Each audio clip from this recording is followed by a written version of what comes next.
नमस्कार, आप देख रहे हैं स्वत्व समाचार। मैं हूं प्रशांत रंजन।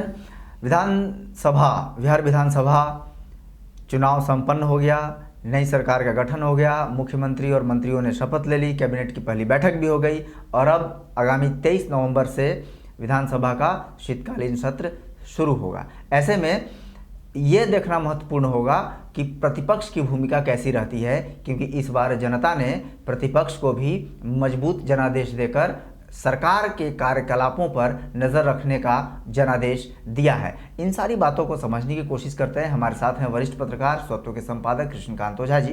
कृष्णकांत ओझा जी, स्वागत है आपका। जिस प्रकार 110 सीटें लेकर महागठबंधन प्रतिपक्ष में बैठने वाला है, उसको किस रूप में देखते हैं और सरकार चलाने में प्रतिपक्ष की जो भूमिका इस बार होने वाली है उसका स्वरूप कैसा होगा, इस बारे में आपके क्या विचार है? बिहार विधानसभा चुनाव जो कोरोना काल में हुआ, संकट के दौर में, तो ये कई प्रकार के प्रयोग, लोकतंत्र को मजबूत करने वाले प्रयोग भी कह सकते हैं आप इनको। वैसे जब कांग्रेस का समय था तो कांग्रेस का एक छत्र राज हुआ करता था और प्रतिपक्ष को इतनी ताकत नहीं होती थी कि वह उनका विरोध कर सके। हालांकि जब हम गुणवत्ता की बात करेंगे तो कांग्रेस के समय में बहुत अच्छे नेता थे, बड़े नेता थे, जिनको समाज की समझ थी, अध्ययन था जी। तो ऐसे लोग थे, कर्पूरी ठाकुर जैसे लोग थे जो अब अध्ययनशील थे, समझते थे, समाजवादी हों या लोहिया जी भी विपक्ष में रहा। तो मैं दिल्ली की बात नहीं कर रहा हूँ, बिहार विधानसभा की बात कर रहा हूँ। तो बिहार विधानसभा में प्रतिपक्ष में जो बैठे होते थे उनके पास एक समझ होती थी और उनके प्रभाव के कारण प्रतिपक्ष मजबूत हुआ करता था। लेकिन जब से एक दौर चला कि सत्ता में जो बैठे रहते थे अपने सत्ता मद में चूर, जो कभी एक समय था कि कांग्रेस की सरकार कभी नहीं समाप्त हो सकती है, इस प्रकार की अवधारणा बनती थी और यहाँ प्रतिपक्ष उतना मजबूत हो ही नहीं सकता। लेकिन बाद के कालखंडों में कई तरह के परिवर्तन हुए, कांग्रेस अपने कारणों से वो कमजोर होती चली गई, सत्ता से अलग हट गई और अभी एकदम बिल्कुल आप कह सकते हैं कि दयनीय हालत इसको कह सकते हैं, कांग्रेस जैसे संगठन की दयनीय हालत हो गई है।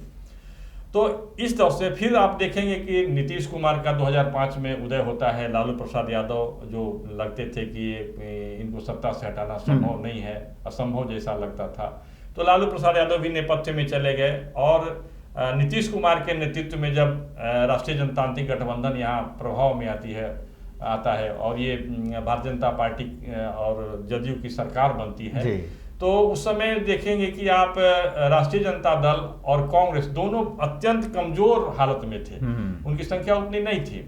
तो लेकिन ये दूसरी बात और है क्या कि जो प्रतिपक्ष में जो गुणवत्ता पूर्ण बात रखने की जो क्षमता थी वह भी दिखाई नहीं पड़ रही थी। लेकिन इस बार के चुनाव में थोड़ा परिवर्तन हुआ है।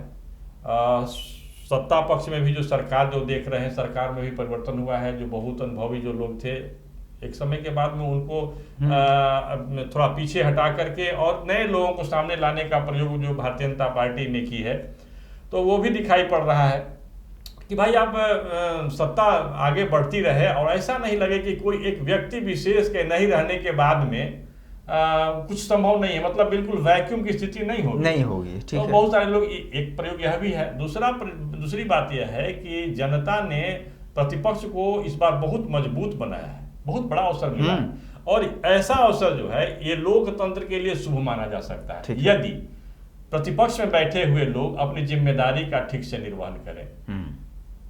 अब निर्णय आ चुका है, निर्णय आ जाने के बाद बिल्कुल नजदीक से 15 का अंतर है, 15 का अंतर है, ठीक है।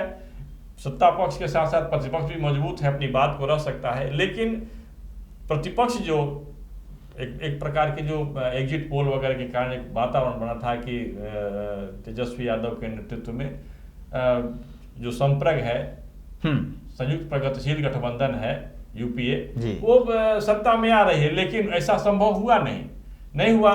तो एक तरह से आप देख सकते हैं कि अचानक जब ऐसा हुआ, एक तरह नहीं होता, एक उत्साह का वातावरण बन गया कि ये लोग सत्ता में लौट रहे हैं एग्जिट पोल के कारण। फिर जब मतगणना शुरू होता है तो धीरे धीरे करके स्थितियां बदल जाती हैं। तो इससे जो वातावरण जो बना, जो राजनीतिक क्षेत्र में वातावरण बना, तो उसमें अचानक आकांक्षा हिलोरे मारने लगनी, और दूसरी तरफ देख रहे हैं कि ये बिल्कुल वो इसी बात नहीं हो रही है। तो एक अवसाद, जिसको डिप्रेशन की स्थिति होती है, प्रतिपक्ष के सामने भी है। और यही कारण है कि ये लोग बार बार ये कह रहे हैं कि हम न्यायालय में जाएंगे, हम सत्ता हमें सौंप चुकी थी, जनता लोगों ने हड़प लिया। अच्छा, ये भी तो हो सकता है कि विपक्ष को मान लेना चाहिए कि जनता ने हमको प्रतिपक्ष में बैठने का जनादेश दिया है। बहुत कम मतों के अंतर से जो निर्णय हुआ है, पहले भी ऐसा होता रहा है। दोनों गठबंधन के लोग शामिल हैं जी, उसमें राष्ट्रीय जनतांत्रिक गठबंधन के लोग भी शामिल हैं और ये महागठबंधन के लोग भी शामिल हैं। तो एक तरह से इसको मान लेना चाहिए था। मानने के बाद में प्रतिपक्ष के लोगों को तैयारी करनी चाहिए थी, विभागों के कार्यकलापों का अध्ययन करना, उस पर नजर रखना।